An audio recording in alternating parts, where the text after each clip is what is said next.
The Woman in White, Epoch 2, Chapter 6. Here we go. June 18th. The misery of self-reproach which I suffered yesterday evening on hearing what Laura told me in the boathouse returned in the loneliness of the night and kept me waking and wretched for hours. I lighted my candle at last and searched through my old journals to see what my share in the fatal error of her marriage had really been, and what I might have once done to save her from it. The result soothed me a little, for it showed me, however blindly and ignorantly I acted for the best. Crying generally does me harm, but it was not so last night. I think it relieved me. I rose this morning with a settled resolution and a quiet mind. Nothing Sir Percival can say or do shall ever irritate me again, or make me forget for one moment that I am staying here in defiance of mortifications, insults, and threats, for Laura's service and for Laura's sake. The speculations in which we might have indulged this morning on the subject of the figure at the lake and the footsteps in the plantation have all been suspended by a trifling accident which caused Laura great regret. She lost the little brooch I gave her for a keepsake on the day before her marriage. As she wore it when we went out yesterday evening, we can only suppose that it must have dropped from her dress, either in the boathouse or on our way back. The servants have all been sent out to search and have returned unsuccessful, and now Laura herself has gone to look for it, whether she finds it or not. The loss will help to excuse her absence from the house if Sir Percival returns before the letter from Mr. Gilmore's partner is placed in my hands.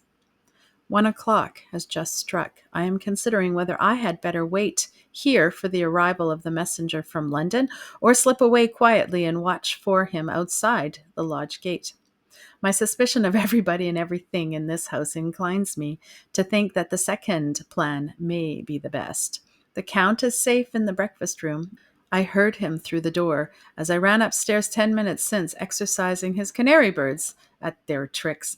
"Come out on my little finger, my pretties. Come out and hop upstairs. 1, 2, 3, and up. 3, 2, 1, and down. 1, 2, 3, twit, twit, twit, tweet." The birds burst into their usual ecstasy of singing, and the Count chirruped and whistled at them in return as if he was a bird himself. My room door is open, and I can hear the shrill singing and whistling at this very moment. If I am really to slip out without being observed, now is my time.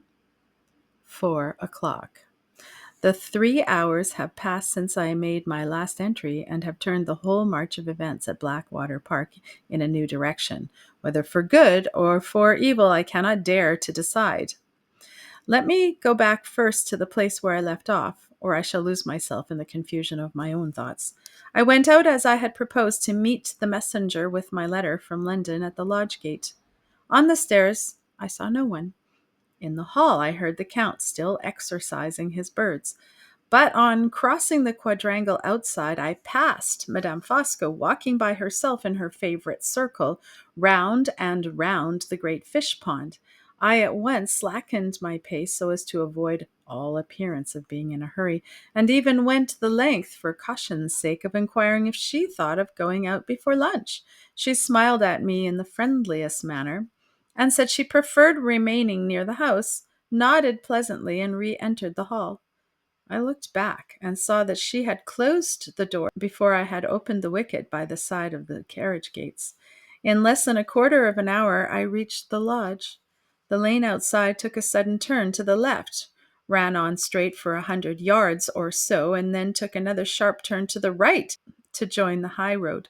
Between these two turns, hidden from the lodge on one side and from the way to the station on the other, I waited, walking backwards and forwards. High hedges were on either side of me, and for 20 minutes, by my watch, I neither saw nor heard anything. At the end of that time, the sound of a carriage caught my ear, and I was met as I advanced toward the second turning by a fly from the railway. I made a sign to the driver to stop. As he obeyed me, a respectable-looking man put his head out of the window to see what was the matter. "I beg your pardon," I said, "but am I right in supposing that you are going to Blackwater Park?" "Yes, ma'am." "With a letter for anyone?" "With a letter for Miss Holcombe, ma'am." "You may give me the letter. I am Miss Holcombe." The man touched his hat, got out of the fly immediately, and gave me the letter. I opened it at once and read these lines. I copied them here, thinking it best to destroy the original for caution's sake. Dear Madam, your letter received this morning has caused me very great anxiety. I will reply to it as briefly and plainly as possible. My careful consideration of the statement made by yourself and my knowledge of Lady Glyde's position, as defined in the settlement, led me, I regret to say, to the conclusion that a loan of the trust money to Sir Percival, or in other words, a loan of some portion of the £20,000 of Lady Glyde's fortune, is in contemplation, and that she is made a party to the deed in order to secure her approval of a flagrant breach of trust, and to have her signature produced against her if she should complain hereafter. It is impossible on any other supposition to account, situated as she is, for her execution to a deed of any kind being wanted at all. In the event of Lady Glyde signing such a document as I am compelled to suppose the deed in question to be, her trustees would be at liberty to advance money to Sir Percival out of her £20,000. If the amount so lent should not be paid back, and if Lady Glyde should have children, their fortune would then be diminished by the sum, large or small, so advanced. In plainer terms still, the transaction, for anything that Lady Glyde knows to the contrary, may be a fraud upon her unborn children. Under these serious circumstances, I would recommend Lady Glyde to assign as a reason for withholding her signature that she wishes the deed to be first submitted to myself as her family solicitor in the absence of my partner, Mr. Gilmore. No reasonable objection can be made to taking this course, for if the transaction is an honorable one, there will necessarily be no difficulty in my giving my approval. Sincerely assuring you of my readiness to afford any additional help or advice that may be wanted, I beg to remain, Madam, your faithful servant, William Carley. I read this kind and sensible letter very thankfully. It supplied Laura with a reason for objecting to the signature, which was unanswerable, and which we could both of us understand. The messenger waited near me while I was reading, to receive his directions when I had done. Will you be good enough to say that I understand the letter and that I am very much obliged? I said. There is no other reply necessary at present. Exactly at that moment, when I was speaking these words, holding the letter in my hand, Count Fosco turned the corner of the lane from the high road and stood before me as if he had sprung up out of the earth. The suddenness of his appearance in the very last place under heaven in which I should have expected to see him took me completely by surprise. The messenger wished me good morning and got into the fly again. I could not say a word to him. I was not even able to return his bow. The conviction that I was discovered, and by that man of all others, absolutely petrified me. Are you going back to the house, Miss Holcombe? He inquired, without showing the least surprise on his side, and without even looking after the fly, which drove off while he was speaking to me. I collected myself sufficiently to make a sign in the affirmative. I am going back too, he said. Pray allow me the pleasure of accompanying you. Will you take my arm? You look surprised at seeing me. I took his arm. The first of my scattered senses that came back was the sense that warned me to sacrifice anything rather than make an enemy of him. You look surprised at seeing me, he repeated in his quietly pertinacious way. I thought, Count, I heard you with your birds at the breakfast room, I answered as quietly and firmly as I could. Surely, but my little feathered children, dear lady, are only too like other children. They have their days of perversity, and this morning was one of them. My wife came in as I was putting them back in their cage, and said she had left you going out alone for a walk. You told her so, did you not? Certainly. Well, Miss Holcombe, the pleasure of accompanying you was too great a temptation for me to resist. At my age, there is no harm in confessing so much as that, is there? I seized my hat and set off to offer myself as your escort. Even so fat an old man as Fosco is surely better than no escort at all. I took the wrong path. I came back in despair, and here I am arrived, may I say it, at the height of my wishes.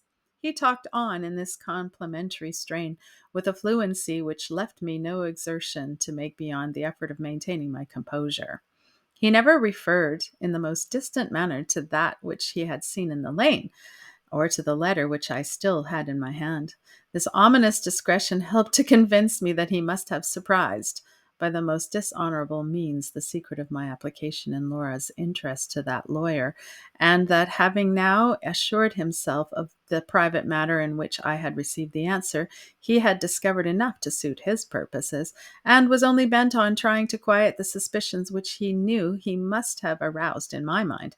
I was wise enough under these circumstances not to attempt to deceive him by plausible explanations, and woman enough, notwithstanding my dread of him, to feel as if my hand was tainted by resting on his arm. On the drive in front of the house, we met the dog cart being taken round to the stables. Sir Percival had just returned. He came out to meet us at the house door. Whatever other results his journey might have had, it had not ended in softening his savage temper. "Oh, here are two of you come back," he said with a lowering face. "What is the meaning of the house being deserted in this way? Where is Lady Glyde?" I told him of the loss of the brooch, and said that Laura had gone into the plantation to look for it. "Brooch or no brooch," he growled sulkily, "I recommend her not to forget her appointment in the library this afternoon. I shall expect to see her in half an hour." I took my hand from the Count's arm and slowly ascended the steps. He honored me with one of his magnificent bows, and then addressed himself gaily to the scowling master of the house. "Tell me, Percival," he said, "have you had a pleasant drive, and has your pretty shining brown Molly come back at all tired?" "Brown Molly be hanged, and the drive too. I want my lunch." "And I want 5 minutes' talk with you, Percival, first," returned the Count. 5 minutes' talk, my friend, here on the grass." "What about?" "About business that very much concerns you." I lingered long enough in passing through the hall door to hear this question and answer, and to see Sir Percival thrust his hands into his pocket in sullen hesitation. "If you want to badger me with any more of your infernal scruples," he said, "I, for one, won't hear them. I want my lunch." "Come out here and speak to me," repeated the Count, still perfectly uninfluenced by the rudest speech that his friend could make to him. Sir Percival descended the stairs. The Count took him by the arm and walked him away gently. The business, I was sure, referred to the question of the signature. They were speaking of Laura and of me beyond a doubt. I felt heartsick and faint with anxiety. It might be of the last importance to both of us to know what they were saying to each other at that moment, and not one word of it could by any possibility reach my ears. I walked about the house from room to room with the lawyer's letter in my bosom. I was afraid by this time even to trust it under lock and key, till the oppression of my suspense half maddened me. There were no signs of Laura's return, and I thought of going out to look for her. But my strength was so exhausted by the trials and anxieties of the morning that the heat of the day quite overpowered me, and after an attempt to get to the door, I was obliged to return to the drawing room and lie down on the nearest sofa to recover. I was just composing myself when the door opened softly and the Count looked in. "1,000 pardons, Miss Holcombe," he said. "I only venture to disturb you because I am the bearer of good news. Percival, who is capricious in everything, as you know, has seen fit to alter his mind at the last moment, and the business of the signature is put off for the present. A great relief to all of us, Miss Holcombe, as I see with pleasure in your face.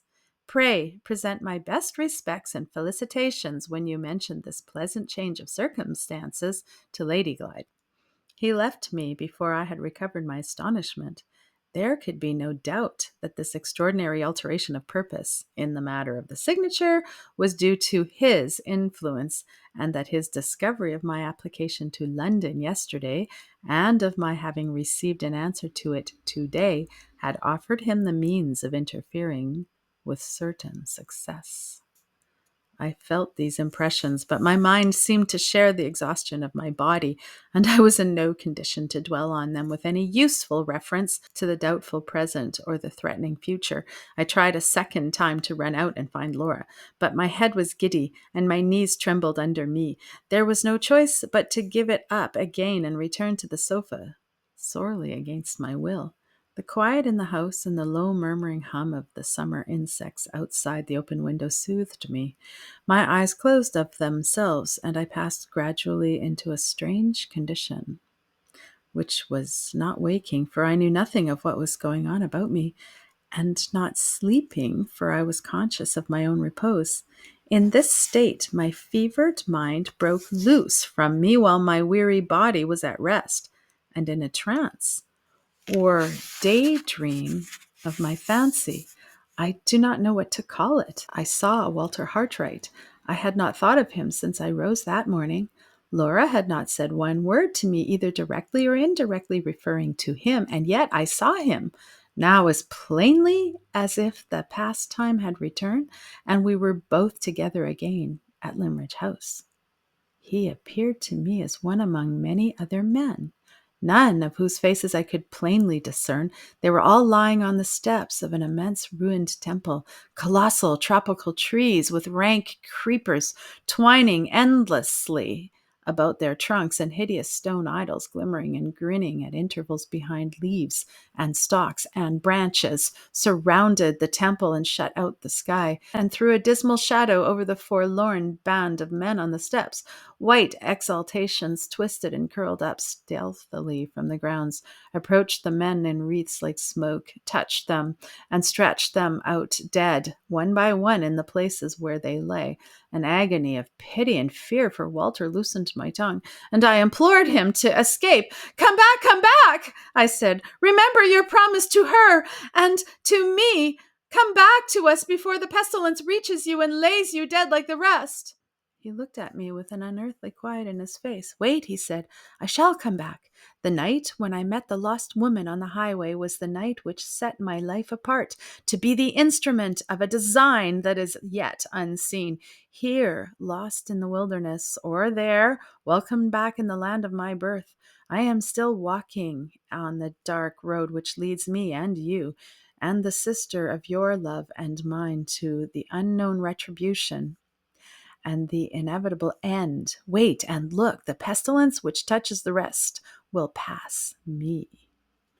I saw him again. He was still in the forest, and the numbers of his lost companions had dwindled to very few. The temple was gone, and the idols were gone, and in their place the figures of dark, dwarfish men lurked murderously among the trees, with bows in their hands and arrows fitted to the string.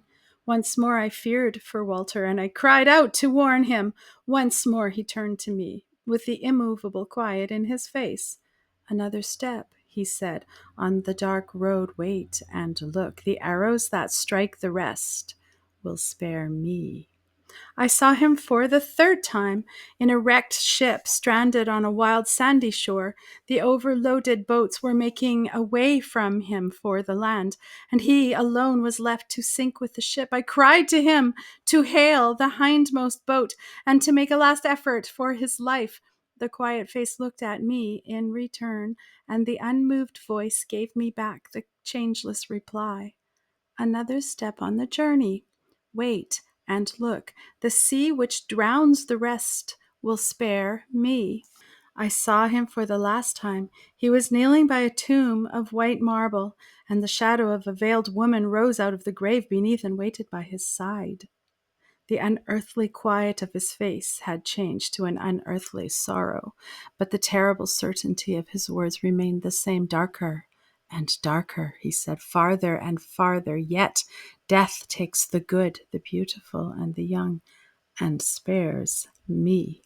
The pestilence that wastes, the arrow that strikes, the sea that drowns, the grave that closes over love and hope are steps of my journey and take me nearer and nearer to the end. My heart sank under a dread beyond words, under a grief beyond tears. The darkness closed round the pilgrim at the marble tomb, closed round the veiled woman from the grave, closed round the dreamer who looked on them. I saw and heard no more. I was roused by a hand laid on my shoulder. It was Laura's. She had dropped on her knees by the side of the sofa. Her face was flushed and agitated, and her eyes met mine in a wild, bewildered manner. I stared the instant I saw her. What has happened? I asked. What has frightened you? She looked round at the half-open door, put her lips close to my ear, and answered in a whisper, Marian, the figure at the lake, the footsteps last night, I've just seen her. I've just spoken to her. Who, for heaven's sake? Anne Catherick! I was so startled by the disturbance in Laura's face and manner, and so dismayed by the first waking impressions of my dream, that I was not fit to bear the revelation which burst upon me when the name passed her lips. I could only stand, rooted to the floor, looking at her in breathless silence. She was too much absorbed by what had happened to notice the effect which her reply had produced on me. I have seen Anne Catherick. I have spoken to Anne Catherick, she repeated as if I had not heard her. Oh, Marian, I have such things to tell you. Come away. We may be interrupted here. Come at once into my room. With those eager words, she caught me by the hand and led me through the library to the end room on the ground floor, which had been fitted up for her own especial use. No third person except her maid could have had any excuse for surprising us here. She pushed me in before her, locked the door, and drew the chintz curtains that hung over the inside. The strange, stunned feeling which had taken possession of me still remained, but a growing conviction that the complications which had long threatened to gather about her and to gather about me had suddenly closed fast around us both was now beginning to penetrate my mind. I could not express it in words. I could hardly even realize it dimly in my own thoughts. Anne Catherick, I whispered to myself with useless, helpless reiteration. Anne Catherick. Laura drew me to the nearest seat, an ottoman in the middle of the room. Look, she said, look here, and pointed to the bosom of her dress. I saw for the first time that the lost brooch was pinned in its place again. There was something real in the sight of it, something real in the touching of it afterwards, which seemed to steady the whirl and confusion in my thoughts, and to help me to compose myself. Where did you find your brooch? The first words I could say to her were the words which put that trivial question at the important moment. She found it, Marian. Where?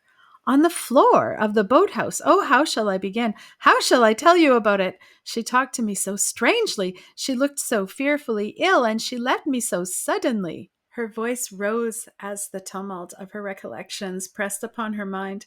The inveterate distrust which weighs night and day on my spirits in this house instantly roused me to warn her, just as the sight of the brooch had roused me to question her the moment before. Speak low, I said. The window is open, and the garden path runs beneath it.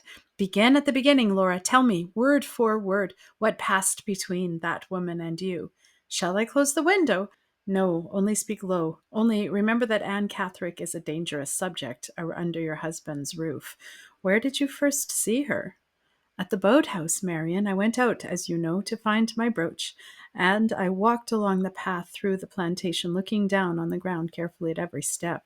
In that way I got on after a long time to the boathouse, and as soon as I was inside it, I went on my knees to hunt over the floor. I was still searching with my back to the doorway when I heard a soft, strange voice behind me say, Miss Fairley. Miss Fairley? Yes, my old name. The dear familiar name that I thought I had parted from forever. I started up, not frightened. The voice was too kind and gentle to frighten anybody, but very much surprised. There, looking at me from the doorway, stood a woman whose face I never remembered to have seen before. How was she dressed? She had a neat, pretty white gown on, and over it a poor, worn, thin, dark shawl. Her bonnet was of brown straw, as poor and worn as the shawl. I was struck by the difference between her gown and the rest of her dress, and she saw that I noticed it. Don't look at my bonnet and shawl, she said, speaking in a quick, breathless, sudden way. If I mustn't wear white, I don't care what I wear. Look at my gown as much as you please. I'm not ashamed of that. Very strange, was it not? Before I could say anything to soothe her, she held out one of her hands, and I saw my brooch in it. I was so pleased and so grateful that I went quite close to her to say what I really felt. Are you thankful enough to do me one little kindness? She asked. Yes, indeed, I answered. Any kindness in my power I shall be glad to show you. Then let me pin your brooch on for you now I have found it. Her request was so unexpected, Marian, and she made it with such extraordinary eagerness that I drew back a step or two, not well knowing what to do. Ah, she said, your mother would have let me pin on the brooch.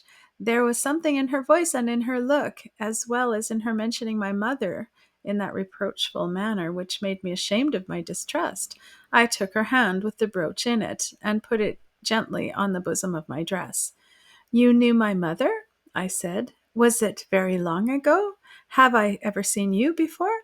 Her hands were busy fastening the brooch. She stopped and pressed them against my breast. You don't remember a fine spring day at Limmeridge, she said, and your mother walking down the path that led to the school, with a little girl on each side of her. I have had nothing else to think of since, and I remember it. You were one of the little girls, and I was the other. Pretty, clever Miss Fairley and poor dazed Anne Catherick were nearer to each other than they are now. Did you remember her, Laura, when she told you her name? Yes, I remembered your asking me about Anne Catherick at Limmeridge, and your saying that she had been considered like me. What reminded you of that, Laura? She reminded me. While I was looking at her, while she was very close to me, it came over my mind suddenly that we were like each other.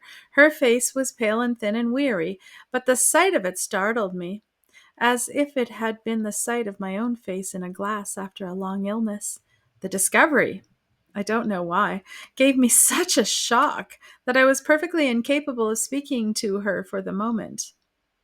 Did she seem hurt by your silence? I am afraid she was hurt by it. You have got your mother's face, she said, or your mother's heart. Your mother's face was dark, and your mother's heart, Miss Fairley, was the heart of an angel. I am sure I feel kindly towards you, I said, though I may not be able to express it as I ought. Why do you call me Miss Fairley? Because I love the name Fairley and hate the name of Glyde, she broke out violently. I had seen nothing like madness in her before this, but I fancied I saw it now in her eyes. I only thought you might not know that I was married, I said, remembering the wild letter she wrote to me in Limmeridge, and trying to quiet her. She sighed bitterly and turned away from me. Not know you were married? She repeated. I am here because you are married. I am here to make atonement to you. Before I met your mother in the world beyond the grave. She drew further and further away from me till she was out of the boathouse, and then she watched and listened for a little while. Then she turned around to speak again instead of coming back. She stopped where she was, looking at me, with a hand on each side of the entrance. Did you see me at the lake last night? She said. Did you hear me following you in the wood? I have been waiting for days together to speak to you alone. I have left the only friend I have in the world, anxious and frightened about me. I have risked being shut up again in the madhouse, and all for your sake, Miss Fairley, all for your sake. Her words alarmed me, Marian, and yet there was something in the way she spoke that made me pity her with all my heart. I am sure my pity must have been sincere, for it made me bold enough to ask the poor creature to come in and sit down in the boathouse by my side. Did she do so? No. She shook her head and told me she must stop where she was, so to watch and listen and see that no third person surprised us. And from first to last, there she waited at the entrance with a hand on each side of it, sometimes bending in suddenly to speak to me, sometimes drawing back suddenly to look about her.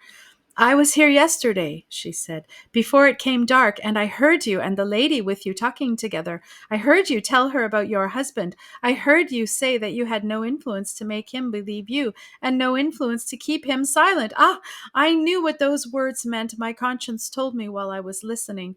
Why did I ever let you marry him? Oh, my fear, my mad, miserable, wicked fear! She covered up her face in her poor worn shawl and moaned and murmured to herself behind it. I began to be afraid she might break out into some terrible despair which neither she nor I could master. Try to quiet yourself, I said. Try to tell me how you might have prevented my marriage. She took the shawl from her face and looked at me vacantly. I ought to have had heart enough to stop at Limmeridge, she answered. I ought never to have let the news of his coming there frighten me away. I ought to have warned you and saved you before it was too late. Why did I only have courage enough to write you the letter? Why did I only do harm when I wanted and meant to do good? Oh, my fear, my mad, miserable, wicked fear! She repeated these words again, and hid her face again in the end of her poor worn shawl.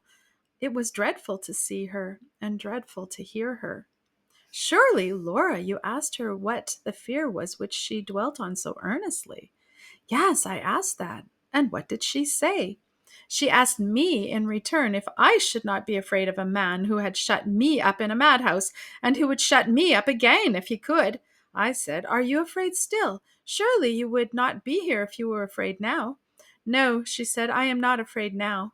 I asked why not. She suddenly bent forward into the boathouse and said, Can you guess why?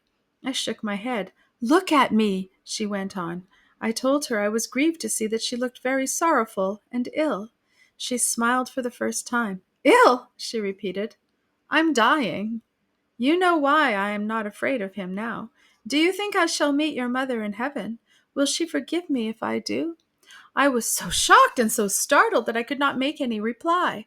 I have been thinking of it, she went on, all the time I have been hiding from your husband, all the time I lay ill. My thoughts have driven me here. I want to make atonement. I want to undo all I can of the harm I once did. I begged her as earnestly as I could to tell me what she meant. She still looked at me with fixed, vacant eyes. Shall I undo the harm? She said to herself doubtfully. You have friends to take your part. If you know his secret, he will be afraid of you. He won't dare use you as he used me. He must treat you mercifully for his own sake, if he is afraid of you and your friends. And if he treats you mercifully, and if I can say it was my doing, I listened eagerly for more, but she stopped at those words. You tried to make her go on. I tried, but she only drew herself away from me again and leaned her face and arms against the side of the boathouse. Oh, I heard her say with a dreadful, distracted tenderness in her voice, oh, if I could only be buried with your mother, if I could only wake at her side when the angel's trumpet sounds and the graves give up their dead at the resurrection. Marian, I trembled from head to foot. It was horrible to hear her. But there is no hope for that, she said, moving a little, so as to look at me again. No hope for a poor stranger like me. I shall not rest under the marble cross that I have washed with my own hands and made so white and pure for her sake.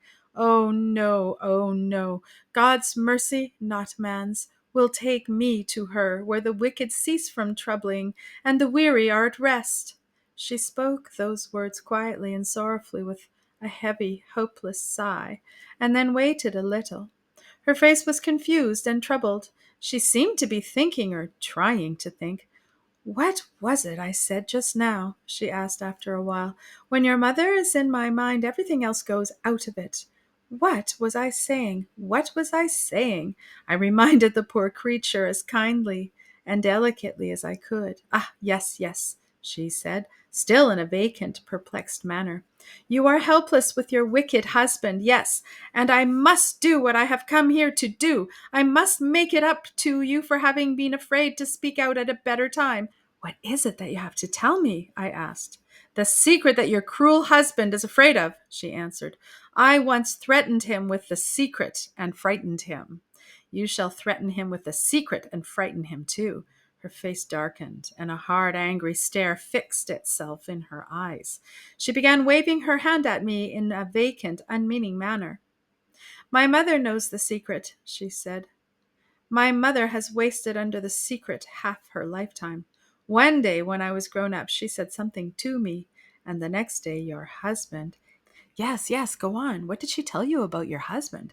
She stopped again, Marian, at that point, and said no more, and listened eagerly. Hush, she whispered, still waving her hand at me. Hush!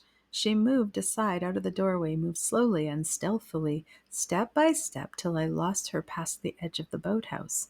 Surely you followed her. Yes, my anxiety made me bold enough to rise and follow her just as I reached the entrance. She appeared again suddenly round the side of the boathouse. The secret, I whispered to her. Wait and tell me the secret. She caught hold of my arm and looked at me with wild, frightened eyes. Not now, she said. We are not alone. We are watched. Come here tomorrow at this time. By yourself, mind. By yourself. She pushed me roughly into the boathouse again, and I saw her no more. Oh, Laura, Laura, another chance lost. If I had only been near you, she would not have escaped us. On which side did you lose sight of her? On the left side, where the ground sinks and wood is thickest. Did you run out again? Did you call after her? How could I? I was too terrified to move or to speak. But when you did move, when you came out, I ran back here to tell you what had happened. Did you see anyone or hear anyone in the plantation? No, it seemed to be all still and quiet when I passed through it. I waited for a moment to consider. Was this third person, supposed to have been secretly present at the interview, a reality, or the creature of Anne Catherick's excited fancy? It was impossible to determine. The one thing certain was that we had failed again, on the very brink of discovery, failed utterly and irretrievably unless Anne Catherick kept her appointment at the boathouse for the next day. Are you quite sure you have told me everything that passed, every word that was said? I inquired. I think so, she answered. My powers of memory, Marian, are not like yours, but I was so strongly impressed, so deeply interested, that nothing of any importance can possibly have escaped me. My dear Laura, the merest trifles are of importance where Anne Catherick is concerned. Think again. Did no chance reference escape her as to the place in which she is living at the present time? None that I can remember. Did she not mention a companion, a friend, a woman named Mrs. Clements? Oh, yes, I forgot that. She told me Mrs. Clements wanted sadly to go with her to the lake and take care of her, and begged and prayed that she would not venture into this neighborhood alone. Was that all she said about Mrs. Clements? Yes, that was all. She told you nothing about the place in which she took refuge after leaving Todd's Corner? Nothing, I'm quite sure.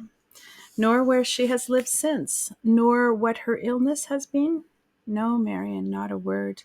Tell me, pray tell me, what you think about it. I don't know what to think or what to do next. You must do this, my love. You must carefully keep the appointment at the boathouse tomorrow. It is impossible to say what interests may not depend on your seeing that woman again. You shall not be left to yourself a second time. I will follow you at a safe distance. Nobody shall see me, but I will keep within hearing of your voice. If anything happens, Anne Catherick has escaped Walter Hartwright and has escaped you. Whatever happens, she shall not escape me. Laura's eyes read mine attentively. You believe, she said, in that secret that my husband is afraid of? Suppose, Marian, it should only exist after all in Anne Catherick's fancy? Suppose she only wanted to see me and to speak to me for the sake of old remembrances? Her manner was so strange, I almost doubted her.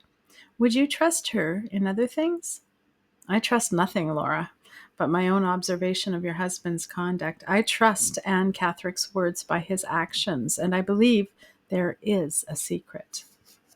I said no more and got up to leave the room. Thoughts were troubling me which I might have told her if we had spoken together longer, and which it might have been dangerous for her to know.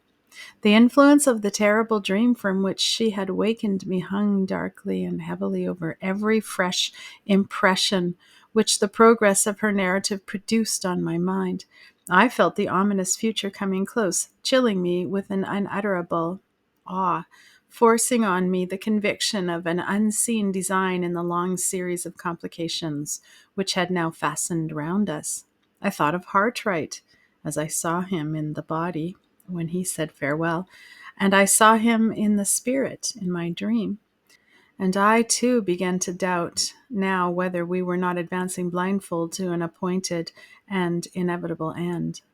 Leaving Laura to go upstairs alone, I went out to look about me in the walks near the house. The circumstances under which Anne Catherick had parted from her had made me secretly anxious to know how Count Fosco was passing the afternoon, and had rendered me secretly distrustful of the results of that solitary journey from which Sir Percival had returned but a few hours since. After looking for them in every direction and discovering nothing, I returned to the house and entered the different rooms on the ground floor, one after another. They were all empty.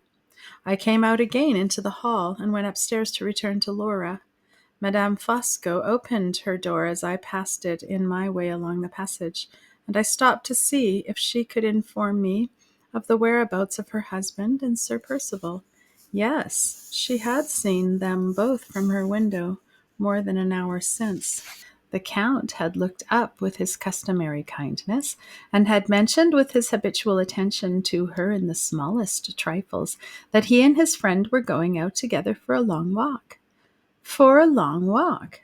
They had never yet been in each other's company with that object in my experience of them. Sir Percival cared for no exercise but riding, and the Count, except when he was polite enough to be my escort, cared for no exercise at all. When I joined Laura again, I found that she had called to mind in my absence the impending question of the signature to the deed, which, in the interest of discussing her interview with Anne Catherick, we had hitherto overlooked. Her first words when I saw her expressed her surprise at the absence of the expected summons to attend Sir Percival in the library. "You may make your mind easy on that subject," I said, "for the present at least. Neither your resolution nor mine will be exposed to any further trial. Sir Percival has altered his plans. The business of the signature is put off."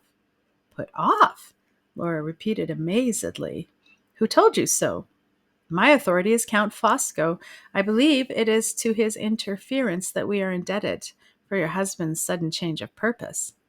"It seems impossible, Marian. If the object of my signing was, as we suppose, to obtain money for Sir Percival that he urgently wanted, so how can this matter be put off?" "I think, Laura, we have the means at hand of setting that doubt to rest. Have you forgotten the conversation that I heard between Sir Percival and the lawyer as they were crossing the hall?" "No, but I don't remember." "I do. There are two alternatives proposed.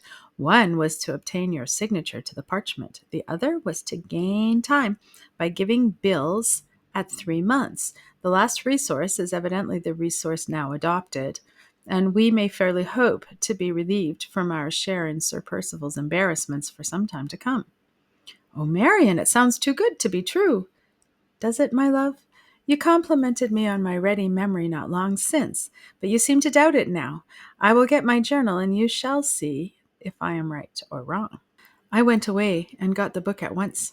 On looking back to the entry referring to the lawyer's visit, we found that my recollection of the two alternatives presented was accurately correct. It was almost as great a relief to my mind as to Laura's to find that my memory had served me on this occasion as faithfully as usual.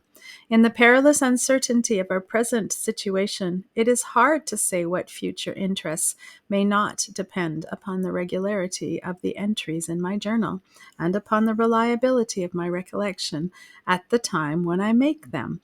Laura's face and manner suggested to me that this last consideration had occurred to her as well as to myself. Anyway, it is only a trifling matter, and I am almost ashamed to put it down here in writing. It seems to have set the forlornness of our situation in such a miserably vivid light. We must have little indeed to depend on when the discovery of my memory can still be trusted to serve us is hailed as if it were the discovery of a new friend. The first bell for dinner separated us, just as it had done ringing. Sir Percival and the Count returned from their walk. We heard the master of the house storming at the servants for being 5 minutes late, and the master's guest interposing as usual in the interests of propriety, patience, and peace. The evening has come and gone. No extraordinary events have happened, but I have noticed certain peculiarities in the conduct of Sir Percival and the Count, which have sent me to my bed feeling very anxious and uneasy about Anne Catherick and about the results which tomorrow may produce. I know enough by this time to be sure that the aspect of Sir Percival which is the most false, and which therefore means the worst, is his polite aspect. That long walk with his friend had ended in improving his manners, especially towards his wife. To Laura's secret surprise and to my secret alarm, he called her by her Christian name, asked if she had heard lately from her uncle, inquired when Mrs. Vesey was to receive her invitation to Blackwater, and showed her so many other little attentions that he almost recalled the days of his hateful courtship at Limridge House. This was a bad sign to begin with, and I thought it more ominous still that he should pretend after dinner to fall asleep in the drawing room, and that his eyes should cunningly follow Laura and me when he thought we neither of us suspected him. I have never had any doubt that his sudden journey by himself took him to Welmingham to question Mrs. Catherick, but the experience of tonight has made me fear that the expedition was not undertaken in vain, and that he has got the information which he unquestionably left us to collect. If I knew where Anne Catherick was to be found, I would be up tomorrow with sunrise and warn her. While the aspect under which Sir Percival presented himself tonight was unhappily but too familiar to me, the aspect under which the Count appeared was, on the other hand, entirely new in my experience of him. He permitted me this evening to make his acquaintance for the first time in the character of a man of sentiment, as I believe really felt, not assumed for the occasion. For instance, he was quiet and subdued. His eyes and his voice expressed a restrained sensibility. He wore, as if there was some hidden connection between his showiest finery and his deepest feeling, the most magnificent waistcoat he has yet appeared in. It was made of pale sea green silk and delicately trimmed with fine silver braid. His voice sank into the tenderest inflections. His smile expressed a thoughtful, fatherly admiration whenever he spoke to Laura or to me. He pressed his wife's hand under the table when she thanked him for trifling little attentions at dinner. He took wine with her. "Your health and happiness, my angel," he said, with fond, glistening eyes. He ate little or nothing, and sighed and said, "Good Percival," when his friend laughed at him. After dinner he took Laura by the hand, and asked her if she would be so sweet as to play to him. She complied, through sheer astonishment. He sat by the piano, with his watch chain resting in folds like a golden serpent on the sea-green protuberance of his waistcoat. His immense head lay languidly on one side, and he gently beat time with two of his yellow-white fingers. He highly approved of the music, and tenderly admired Laura's manner of playing. Not as poor Hartright used to praise it, with an innocent enjoyment of the sweet sounds, but with a clear, cultivated, practical knowledge of the merits of the composition in the first place, and of the merits of the player's touch in the second. As the evening closed in, he begged that the lovely dying light might not be profaned just yet by the appearance of the lamps. He came with his horribly silent tread to the distant window at which I was standing, to be out of his way and to avoid the very sight of him. He came to ask me to support his protest against the lamps. If any one of them could have only burnt him up at that moment, I would have gone down to the kitchen and fetched it myself. "Surely you like this modest, trembling English twilight?" he said softly. "Ah, I love it. I feel my inborn admiration of all that is noble and great and good, purified by the breath of heaven on an evening like this. Nature has such imperishable charm, such inextinguishable tenderness for me. I am an old fat man. Talk which would have become your lips, Miss Holcombe, sounds like a derision and mockery on mine. It is hard to be laughed at in my moments of sentiment, as if my soul was like myself, old and overgrown. Observe, dear lady, what a light is dying on the trees.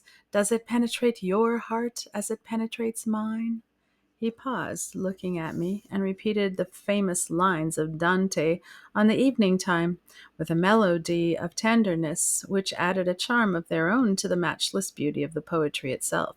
"Bah!" he cried suddenly as the last cadence of those noble Italian words died away on his lips. "I make an old fool of myself and only weary you all. Let us shut up the window on our bosoms and get back to the matter-of-fact world. Percival, I sanction the admission of lamps. Lady Glyde, Miss Holcombe, Eleanor, my good wife, which of you will indulge me with a game of dominoes?" He addressed us all, but looked especially at Laura. She had learned to feel my dread of offending him, and she accepted his proposal. It was more than I could have done at that moment. I could not have sat down at the same table with him for any consideration. His eyes seemed to reach my inmost soul through the thickening obscurity of the twilight. His voice trembled along every nerve in my body and turned me hot and cold alternately. The mystery and terror of my dream, which had haunted me at intervals all through the evening, now oppressed my mind with an unendurable foreboding and an unutterable awe. I saw the white tomb again, and the veiled woman rising out of it by Hartright's side. The thought of Laura welled up in me like a spring in the depths of my heart, and filled it with waters of bitterness, never known to it before. I caught her by the hand as she passed me on her way to the table, and kissed her as if that night was to part us forever. While they were all gazing at me in astonishment, I ran out through the low window which was open before me to the ground, ran out to hide from them in the darkness, to hide even from myself. We separated that evening later than usual. Towards midnight, the summer silence was broken by the shuddering of a low, melancholy wind among the trees.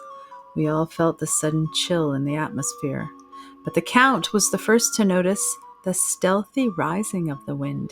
He stopped while he was lighting my candle for me and held up his hand warningly. "Listen," he said. "There will be a change tomorrow." End of chapter 6.